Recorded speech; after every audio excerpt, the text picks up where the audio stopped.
Whew. Hey, y'all. What's good, people? Hope you are doing well on this evening. How many sets of headsets do you have? Two. I have the same ones you have for On Point, and then these ones for Yeah, my I only have everyday stuff. I only have one set. This is it. Well, I mean, but these are my travel ones too. So we on a plane and stuff. Okay. I just brought them here with me since I ain't flying nowhere. So Yeah. I use my what do they call those things? oh, your Bluetooth one, your Yeah, but what they got a brand name for them? is it Bose or you use Beats? Beats. Yeah, these are Beats. Yeah, Yeah, yeah. yeah, I like the Beats. They're pretty cool. yeah. They are, and it raised their prices again. But you know, Did they? well, you know, Apple bought Beats And jack the price up? a little bit. Yeah, yeah. I heard the new ones are even better. They are. No, they're nice. But people are saying that the Bose are actually just as good for less Less less money. money. Less I money. can I can believe that. Yeah. Because Beats is the name, and you know, hey Ava. Ava, New York Ava, how you doing? Yeah. Hi Helen. Hi Brenda. Hi. Dr. Paul, how are you? Dr. Paul on there. Hey man.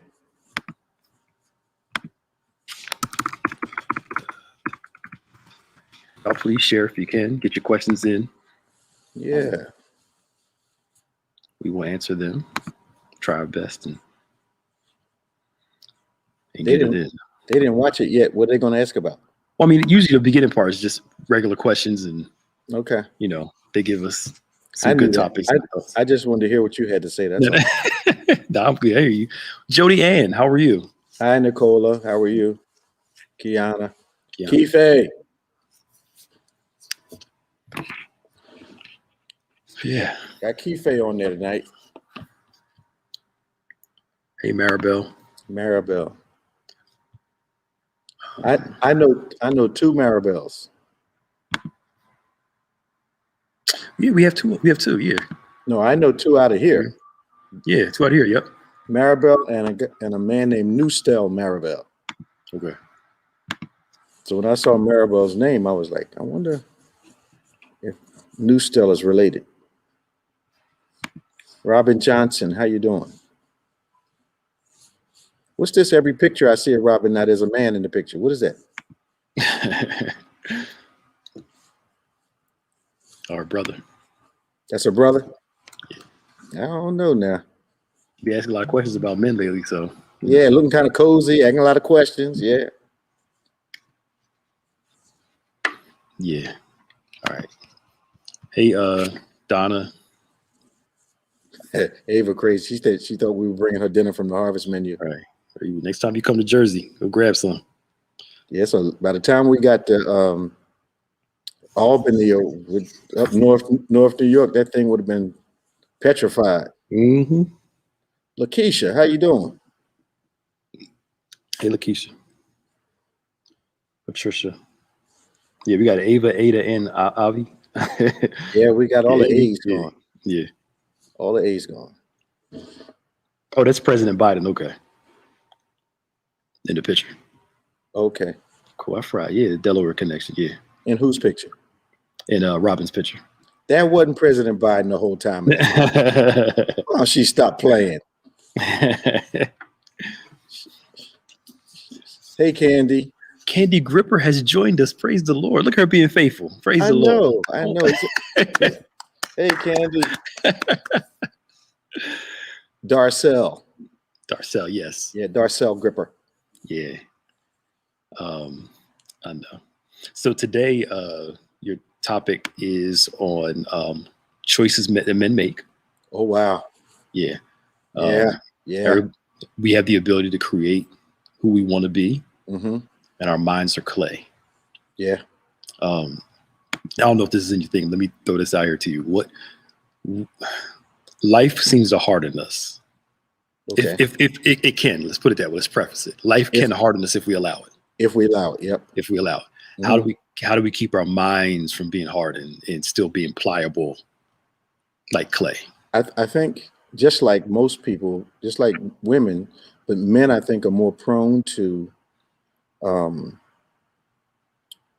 uh, creating a permanent mindset based upon um, very little evidence to do so. Mm.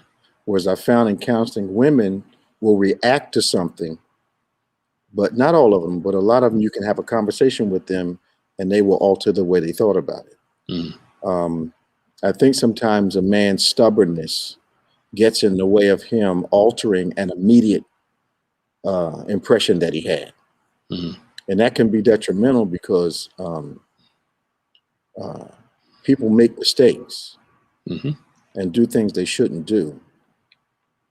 And if you're not an individual who has mercy in your toolkit, you'll find yourself drawing conclusions about people before you have all the information. Absolutely. You think that comes from most people don't train their boys to be have a good positive emotional health, Well, yeah, like our girls. yeah, something as simple as I've noticed over the years, if I'm coming down the hallway and I grab a young man to hug him, Mm-hmm. for a lot of them, it's a strange experience to have another man hug them. Yep. Yep. Absolutely. Yeah. Absolutely. And we teach our girls, talk about it. Let's emote yourself. Yeah. Then we wonder why we have so many grown, boyish, young, immature men. Mm-hmm. You know. But then you get men that are only affectionate, grown men, married men that are only affectionate when they want to be intimate. Yeah. Absolutely. Absolutely. So they can't sit down and have a conversation with you. They can't just hang out, Yeah. Interesting. Yeah, because that's the only way they can communicate their emotion. And then there's a growing number of females, and I found this in counseling, where sexuality is part of their love language. That's how they communicate, which is another problem. Absolutely. Yeah. You don't want to talk about it, but let's have sex. But yeah, I think sometimes they think because for them, a woman, when she's angry, she's not as open intimately, versus a man can have sex with a woman and still be mad at her right after it's over. Now, in the last 10 years, I noticed a trend that was flipping on that. Okay. Where the men upset want to talk, and the women want to talk later. Okay. They want to talk later. Interesting. It shouldn't affect that. Right. Whereas I think the sensitivities are shifting now. Okay. Yeah. Interesting. 4 days to final decision. He's driving. But what do you say? Men gotta contemplate. Dang, it's right in my head. The frustrating part of communication for men is that women process, articulate. Right. Men process, contemplate, articulate. Yeah. And that's why men are famous for coming back 2 days later talking about something that a woman thinks the conversation's over. They just come back, remember when we talked about the other day? It's like, what? Right. He been contemplating for 4 days. Like I thought you was over that. No, baby. No, I've been contemplating. Yeah. Thomas says, I never told my father and brother I loved them until my mother passed. We all understood the meaning. I never talked to my brother without saying I love you before hanging up, and the rest of the years my father was here. We both did the same. Wonderful. Wow. Yeah. Wonderful. But Thomas, if you can tell us, if it's not too long, do you know why that was a pattern before that moment? Okay. Yeah. I think, those who had the old school father figure where they just went to work and you should know I love you because I work, yeah, but never really hugged you or, Yeah, that's cold. Yeah. Yeah. That's a provider, not a parent. Yeah. Yep. Because you don't have to be emotional to be a provider. True. Yeah. I make a joke out of it in counseling sessions, but when somebody tells me that, one of the people says, I work every day, I pay the bills, we got electric, we got gas, we got all, the first question I asked them is, "They have any pets?" Yeah. Yeah. if they say they have a pet, a dog or a cat, Mm-hmm. I say, well, the dog has cable too, and the dog has a roof over his head, and the cat eats every day. So yeah, that's not a big deal. There's more to a human being than that. absolutely. Absolutely. Wow, Sid saying Sally growing up. Yeah. Even now in some places, boys are taught to be hard, no smiling and no emotions. Yep. I see it all the time. Mm-hmm. I think a new dynamic that has been added, and the girls are getting just as bad as the boys, is if they're not communicating through a phone, they don't talk. Yeah. You say hello to them, and some of them don't even acknowledge that you said hello. Mm-hmm. Yeah. But I think there are people that are in the up to maybe 40 range now mm-hmm. that are infected with that. Yeah. Yep.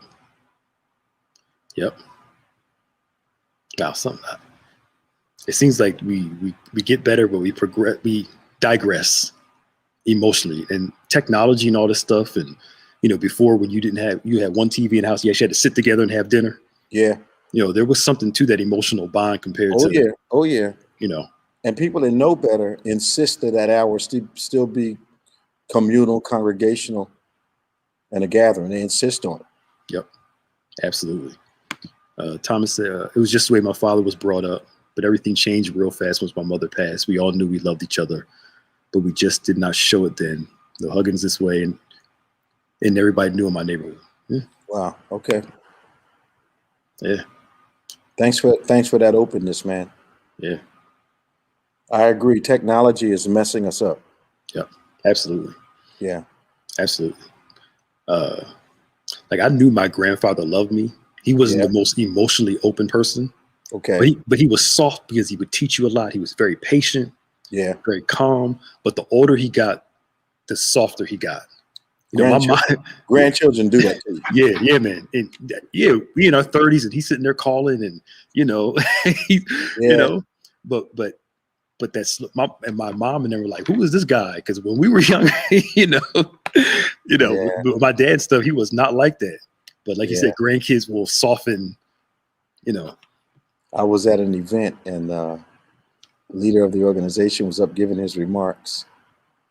And he in the middle of his remarks, he says, I don't know what's wrong with me. I'm crying all the time now. Yeah. And his children were on the platform with him. Mm. And he said, must be those grandkids. They soften. Yeah. Yeah, man. Yeah. And it ain't fair because with the kids, I ask my mom every day, you wouldn't let us get away with nothing. These grandkids now, yeah, like it ain't fair. Y'all let them get away with everything. Man, not me. Well, you can't because you gotta. Not me. Not me. Yeah, they gotta be with you. So. I want to like them when they get a little older. Yeah.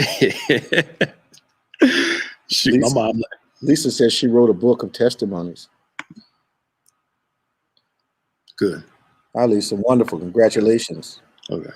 You want to answer this again, just in case for people who who's asking me that? Church coming back soon, Eric Mason. It depends on one factor. It will come back together when it's safe for grandmom to come back. I'm not asking your relatives to do what I'm not. I have an 86-year-old aunt that I care for, and I'm not asking your family to come back when I won't let her come back. So when it's safe for grandmom to come back, then we'll open, and not before. And not before. And I don't think a few people getting sick is worth the risk. Mm-hmm. Yeah, because we can't choose who's going to make it, who's going to end up on a respirator, and who's going to die. So I don't want that on my back. Yep. And one person sick for us is one too many. Yep. Yep. So Robin asked, how soon should a woman bring the man to you for counseling? Before engagement or after he pops the question? What? When you think you're heading in that direction. There you go. Not don't come asking for advice after you've done it. Yep. Yeah, you did it already. That kills me. People call for counseling and they're already engaged. What the heck? So I gotta be the hard guy Yeah. so you can get out of your commitment. No. Yep. I still remember you to this day. You said getting engaged is like being on a train with no brakes. It's That's right. hard. It's hard to stop it. Most people don't have the strength to do it. Absolutely. Somebody, Ava brought this up, kind of what we were talking about. Hugs used to be weird to me. Still is when dealing with random people. It doesn't bother me with people I actually like. But before I was like, don't touch me. A lot of people are that they don't like being touched, and various reasons for that though. Yeah. There's usually some historic reason for that. Yeah. We'll be social distance when we come back. I think by that time. Well, we'll have to see see what people are asking are kind of crystal ball types of predictions. Everything depends on what's happening in the culture. Everything depends upon that. Yep. So we make our decisions from day to day, depending on the breakthroughs, depending on the immunity, all of that. Yep. Yeah. What's your thoughts on the vaccine? We talked about this a little bit on the show on point the other week. Yeah, we're going to become a vaccination center. Yep. And a lot of our people are getting the vaccination, so we're all in on it. Yep. I tell you this, COVID revealed a lot. I said jokingly, like I thinking about people blowing out birthday cake and everybody eating it now. I think that's gone. I didn't like that before COVID. Right? Who you telling? I didn't know. When you think about it, 99% of the birthday cakes I didn't eat. I know that's right. Spitting all over it. No, I ain't doing that. That was before COVID. I sure ain't doing that. Yep. That's right. And Candy's right, because if we say we're going to have church, our folk gonna come. Oh, Doc, they come in the snow and the rain. We know they coming for a darn reunion. I know that's right. Yep, exactly. And we are also, whenever it happens, planning a grand reopening. Yeah, absolutely. It's going to be spectacular. Yeah, it's going to be something. We're going to do it the Bethany way. Yep. Do women pick their men, or is it the will of God? How do relationship marriages? Is it our choice or God's will? It's both. He might send somebody. You have to choose them. The devil might send somebody. You have to choose them. Yep. Yeah. And then we're blowing out candles. Now people bring out a small candle, a small cake for everybody, for the person to blow out, and have a big cake on the side in the back. That makes sense. That makes sense. Yeah. That makes sense. Yeah. Ava said women pick then try to get God to side. It's so true. It's so true. It's so true. I'm trying to tell you something. We don't have the vaccine site yet. When we do that, we'll let everybody know. Yeah, we'll let you know. Because we expect there to be a tremendous response. Yeah. We have a pretty trusted name in the community, in the region actually, and people will respond, we believe. Yeah, that's something that I think we're going to address, Sid, about talking with our older cousins. She was so sad talking about how many people we missing when we get back. Missing as it relates to what? So I think we've had only since last year for church our size, we've had maybe 2 or 3 people die from COVID. I think there was one guy. Do we have that many that were members? That was members. Yep. It had to be 2 or 3 because I remember it was one of our ushers late last year. But I thought it wasn't COVID. It was? Yeah, it was COVID. The usher was COVID. Yeah. It can't be more than 2. Yeah, it's no more. It's like, yeah, and the rest are. Yeah, everybody regular stuff. Yeah. But most of our deaths are relatives of members, not members. Yep. Yeah. Yeah, there's been a special grace on our church for a long time. Yeah, and I think just in regular member deaths since COVID that were non-COVID was still our normal slim. Yeah, like one or 2. Yeah. 3. Yeah. Yeah. You know, it's been a real special grace on our church. Yeah.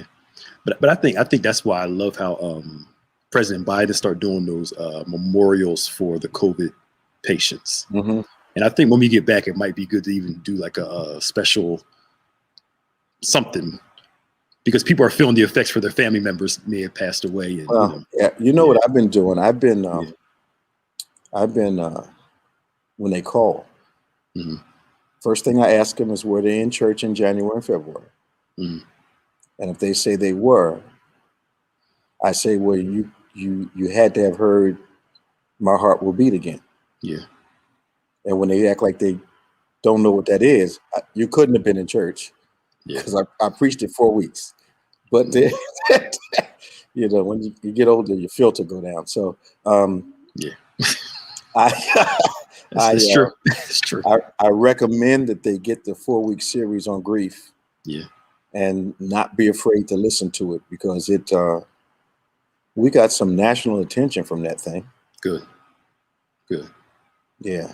Good. Waiting for your book on it too. Whenever I know you're doing something else now. So man, I'm trying to do 2 or 3 at the same time. It's blowing my mind. I don't know how you do that, man. I don't know how I do it. Yeah. Good Lord have mercy. It take me an hour to write a paragraph. Yeah. Some days it's not clicking. Okay. All right. It just doesn't click some days. Yeah. And some days you're just you feel it. But they say a professional writer writes on the days that he or she does not feel it. Okay. Yeah. And when they were not feeling especially creative, then they research the characters or the background or the times. And, study the backdrop historically that they want to set in place. Yeah.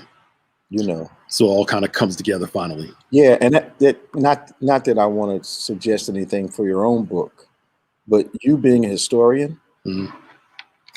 you have the ability to backdrop a lot of what you're going to write as a book with periods in history that were relevant for the time you're to write it. That's true. And to me, that'll be a real natural flow for you. Okay. Oh, please don't. I'm just, No, no. You tell me what to write, and I'll write it. When have I ever told you? Told me I ain't do it. I mean, come on. But history is your passion. That's true. And you have a good way. I think a great way of explaining history. Yeah. In ways that people can relate to, and almost like you should have been a history teacher. Yeah, that's what I should have went to school for. That's what I wanted to do too. Yeah. I was a history major the first year. Really? And then I switched over. Yeah. I was like, let me do business because I really want to make some money, some business stuff. Only reason I switched from history was because I had exciting, dynamic teachers in high school and junior high and high. Mm-hmm. And I got to college, and if you can imagine Henry Kissinger, that's who my history teacher was. He was like him. Oh, he talked like him, as slow as him, as monotone as him. Yeah. By the second semester, I said I had to change, and he was the head of the department. I had to change. I can't do this, man. Can't do it. Can't take it. I didn't even want to go to class. Yeah, that's boring. Most of my history teachers is very excited to talk about it. That's why I loved it. That's why I wanted to teach it. Yep. I had a teacher named Mr. Siegel. Man, it was good. Mm. Yeah. Yeah, it was really good. Yeah, they say if you want to know the future, study the past. And Ava throwing shade. No, she mad at me for this Fresh Thing Friday night. So she said, "Filter go down." You had one. She said, "I never had a filter." Right. Yeah. She don't have one. She said, "I didn't have one." Oh. I think I had a little bit of a filter, more like a sheer curtain. Yeah. Yo, we got to go, yo. It's like 5:55. Yeah. We'll be back. It's 20 minutes, so we'll be back around 6:20ish, somewhere around there. Okay. All right, y'all. See y'all later. See you in a little while. Bye-bye. Bye.